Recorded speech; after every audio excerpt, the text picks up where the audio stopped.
সবাইকে জয় যিশু। আমাদের মহান প্রেমময় পিতা প্রভু যীশু খ্রিস্টের নামে আমি আজকে সকালে সবাইকে স্বাগত জানাই। আসুন আমরা আজকে ঈশ্বরকে ধন্যবাদ দিই যে তিনি আরেকটি দিন আশীর্বাদের সহিত আমাদের জীবনে যোগ করলেন। আমরা আজকে এই দিন দেখতে পেয়েছি, তাই আসুন আমরা ঈশ্বরকে ধন্যবাদ দিই এবং তার চরণে উপস্থিত হই। আসুন আমরা প্রত্যেকে বলি না বাইবেলের সত্য, বাইবেলের সত্য। সেই সত্য সম্পর্কে আমি আজকে কিছু বাইবেল পদ আপনাদের সামনে আমি তুলে ধরব। আমরা সেই বাইবেল পদগুলো মনে রাখার চেষ্টা করব বা আমরা প্রতিনিয়ত পড়ার চেষ্টা করব। আসুন আমরা সেই সমস্ত বাইবেল পদ পাঠ করি।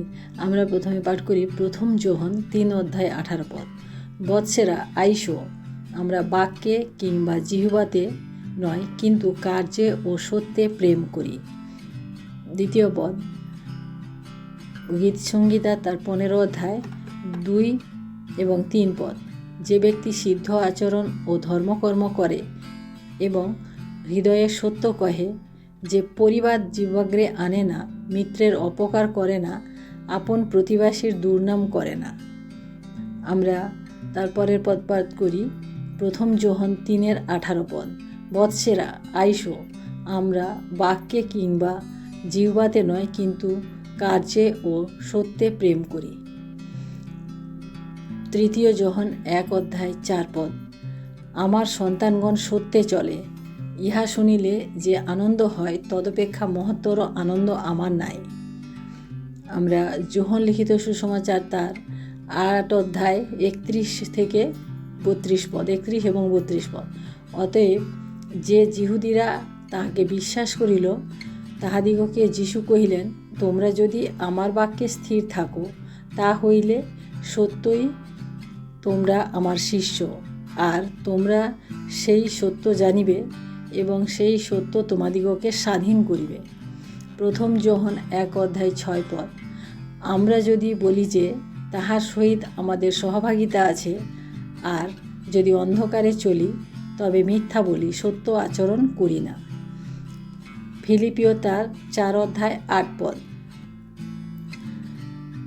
অবশেষে হে ভাতৃগণ, যাহা যাহা সত্য, যাহা যাহা আদরণীয়, যাহা যাহা ন্যায্য, যাহা যাহা বিশুদ্ধ, যাহা যাহা প্রীতিজনক, যাহা যাহা সুখ্যাতিযুক্ত, যে কোনো সদ্গুণ ও যে কোনো কীর্তি হোক, সেই সকল আলোচনা করো।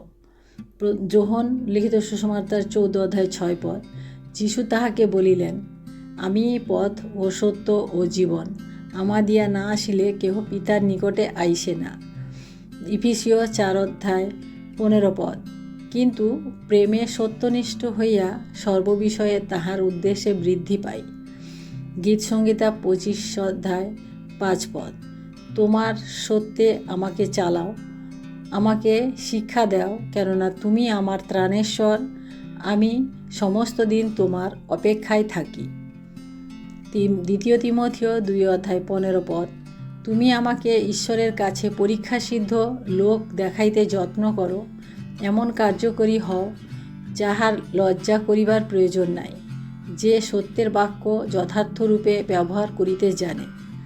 হিতোপদেশ 10:32 পদ। ধার্মিকের ওষ্ঠাধর সন্তোষের বিষয় জানে, কিন্তু দুষ্টদের মুখ কুটিলতা মাত্র। গীত সংহিতা 34:13 পদ। তুমি হিংসা হইতে তোমার জিহ্বাকে, ছলনা বাক্য হইতে তোমার ওষ্ঠকে সাবধানে রাখো। ইব্রিয় 11:1 পদ। আর বিশ্বাস প্রত্যাশিত বিষয়ের নিশ্চয় জ্ঞান, অদৃশ্য বিষয়ের প্রমাণ প্রাপ্তি। হিতোপদেশ 30:5 পদ। ঈশ্বরের প্রত্যেক বাক্য পরীক্ষাসিদ্ধ, তিনি আপনার শরণাপন্ন লোকদের ঢাল স্বরূপ। গীত সংহিতা 119:30 পদ। আমি বিশ্বস্ততার পথ মনোনীত করিয়াছি, আমি তোমার শাসনকলাপ মুখে রাখিয়াছি। যোহন লিখিত সুসমাচার 4:24 পদ। ঈশ্বর আত্মা, আর যাহারা তাহার ভজনা করে, তাহাদিগকে আত্মায় ও সত্যে ভজনা করিতে হইবে। যাকবের পুস্তক যাকব 5:12 পদ। আর আবার হে ভাতৃগণ, আমার সর্বপ্রধান কথা এই, তোমরা দিব্য করিও না, স্বর্গের কি পৃথিবীর কি কোনো কিছুরই দিব্য করিও না, বরং তোমাদের হাঁ হাঁ এবং না না হোক, পাছে বিচারে পতিত হও। প্রথম যোহন 2:27। আর তোমরা তাহা হইতে যে অভিষেক পাইয়াছ, তাহা তোমাদের অন্তরে রহিয়াছে, এবং কেহ যে তোমাদিগকে শিক্ষা দেয়, ইহাতে তোমাদের প্রয়োজন নাই। কিন্তু তাহার সেই অভিষেক যেমন সকল বিষয়ে তোমাদিগকে শিক্ষা দিতেছে, এবং তাহা যেমন সত্য মিথ্যা নয়, এমনকি তাহা যেমন তোমাদিগকে শিক্ষা দিয়াছে, তেমনি তোমরা তাহাতে থাকো। যাকব 1:18। তিনি নিজ বাসনায় সত্যের বাক্য দ্বারা আমাদিগকে জন্ম দিয়াছেন, যেন আমরা তাহার সৃষ্ট বস্তু সকলের এক প্রকার অগ্রিমাংশ হই। প্রথম যোহন 5:20। আর আমরা জানি ঈশ্বরের পুত্র আসিয়াছেন এবং আমাদিগকে এমন বুদ্ধি দিয়াছেন, যাহাতে আমরা সেই সত্যময়কে জানি, এবং আমরা সেই সত্যময়ে তাহার পুত্র যীশুখ্রিস্টে আছি। তিনি সত্যময় ঈশ্বর এবং অনন্ত জীবন। হিতোপদেশ 12:22। মিথ্যাবাদী ওষ্ঠ সদাপ্রভুর ঘৃণিত, কিন্তু যাহারা বিশ্বস্ততায় চলে, তাহারা তাহার সন্তোষপাত্র। গীতসংহিতা 33:4। কেননা সদাপ্রভুর বাক্য যথার্থ, তাহার সকল ক্রিয়া বিশ্বস্ততা সিদ্ধ। হিতোপদেশ 4:24। মুখের কুটিলতা আপনা হইতে অন্তর করো, ওষ্ঠাধরে বক্রতা আপনা হইতে দূর করো। প্রথম কোরিন্থীয় 13:6-7। অধার্মিকতায় আনন্দ করে না, কিন্তু সত্যের সহিত আনন্দ করে। সকলই বহন করে, সকলই বিশ্বাস করে, সকলই প্রত্যাশা করে, সকলই ধৈর্যপূর্বক সহ্য করে। লোকলিখিত সুসমাচার 12:2। কিন্তু এমন ঢাকা কিছু নাই যাহা প্রকাশ পাইবে না, এমন গুপ্ত কিছু নাই যাহা জানা যাইবে না। আমরা এই সমস্ত বাক্য আজকে পাঠ করলাম, যে ঈশ্বর সত্য সম্পর্কে যে বাইবেলে কথাগুলো বলেছেন আমরা আজকে জানতে পারলাম। তাই প্রিয় ভাই বোনেরা, আমরা প্রত্যেকে এই বাক্যগুলিকে আমরা মনে রাখার চেষ্টা করব, এবং ঈশ্বরের বাক্যকে আমরা যাতে আমাদের মধ্যে অনেক পরিমাণে থাকে তা আমরা চেষ্টা করব। আসুন আমরা আজকে প্রার্থনায় যাই। তার আগে আমি আরেকটি বাক্য পড়ব, যেটা ঈশ্বর আমাদিগকে বলেছেন। তার এই বাক্যটি আমরা পাঠ করি। তোমার প্রতিবাসীকে আপনার মতো প্রেম করো।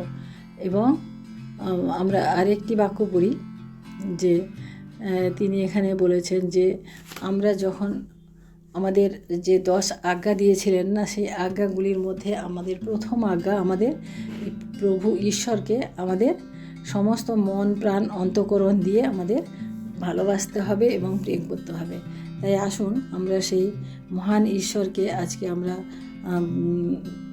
মহান ঈশ্বরের কাছে আজকে আমরা নিজেদেরকে সমর্পণ করি এবং প্রার্থনা করি, এবং তার এই সত্য বাক্যগুলিকে আমরা ধরে রাখি। Hallelujah, hallelujah, hallelujah. মহান প্রেমময় পিতা, তোমার মহান নামের ধন্যবাদ প্রশংসা করি প্রভু। আজকের এই সকালে প্রভু, তোমার এই সুন্দর বাক্যের মধ্য দিয়ে প্রভু আমরা তোমার কাছে উপস্থিত হতে পেরেছি, তাই তোমায় ধন্যবাদ করি প্রভু। আমরা বিশ্বাস করি প্রভু, তুমি আমাদের প্রার্থনা শ্রবণ করবে এবং আমাদের প্রার্থনার সমস্ত উত্তর দেবে প্রভু। আমাদের আজকে সারাটা দিনের যে প্রয়োজন যা রয়েছে প্রভু, তুমি আমাদের যোগাও প্রভু, এবং আমাদের প্রত্যেককে তুমি সুরক্ষা করো, আশীর্বাদ করো। আমাদের বাইরে যাওয়া ভেতরে আসা তুমি সুরক্ষা করো প্রভু, এবং তোমার এই সত্যের বাক্য যেগুলি আমরা পাঠ করলাম প্রভু, আমরা যেন মনে রাখতে পারি, আমরা যেন সেই সমস্ত বাক্য অধ্যয়ন করতে পারি, এবং সেই সমস্ত বাক্যের নিগূঢ় তত্ত্ব যেন আমরা বুঝতে পারি প্রভু। কারণ তুমিই একমাত্র সত্য, তোমার ছাড়া এই জগতে কোনো সত্য কেউ নেই প্রভু। তাই তোমাকে ধন্যবাদ করি প্রভু, যে আমরা তোমার সন্তান, এবং তুমি আমাদিগকে মনোনীত করেছো। কারণ আমরা তোমাকে খুঁজি নাই প্রভু, তুমি আমাদিগকে খুঁজে নিয়ে এসেছো। তাই তোমায় ধন্যবাদ দিই পিতা। আজকের এই দিনের ভার তোমার হস্তে রাখি। আমার প্রিয় প্রত্যেক ভাই বোনকে প্রভু তুমি আশীর্বাদ করো এবং প্রত্যেকের পরিবারে তুমি তোমার শান্তি, প্রেম, আনন্দ তুমি দাও প্রভু। প্রত্যেকের জীবনে যে কমি, যে দুর্বলতা রয়েছে সেই সমস্ত কিছু তুমি পূরণ করো প্রভু এবং আশীর্বাদ করো। যারা অসুস্থ রয়েছেন আজকের এই সকালে প্রভু, তাদের প্রত্যেককে তুমি তোমার সেই পবিত্র রক্ত দিয়ে তাদেরকে সুস্থ করো প্রভু। কারণ তুমি আমাদের সুস্থতার জন্য তুমি চাবুকের বাড়ি খেয়েছিলে প্রভু, তুমি কাঁটার মুকুট পরেছিলে প্রভু। তাই প্রভু সেই সুস্থতা আজকে আমরা যাচনা করি প্রভু, কারণ অনেকে অনেক রকম সমস্যার মধ্যে রয়েছেন, কেউ দৈহিক সমস্যা, কেউ মানসিক সমস্যা, কারণ প্রভু প্রত্যেকে অসুস্থ কম বেশি। তাই প্রভু আজকে বিনতি প্রার্থনা করি প্রভু, তুমি দয়া করো, আশীর্বাদ করো প্রভু।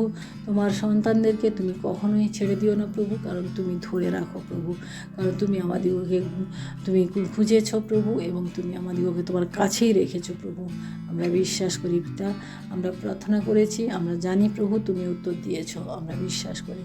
তাই প্রভু আজকের এই দিনের ভার আরেকটিবার তোমার চরণে রাখি। আমাদের সমস্ত ভুল ত্রুটি অপরাধ তুমি ক্ষমা করো এবং সঙ্গে সঙ্গে থাকো, আশীর্বাদ করো।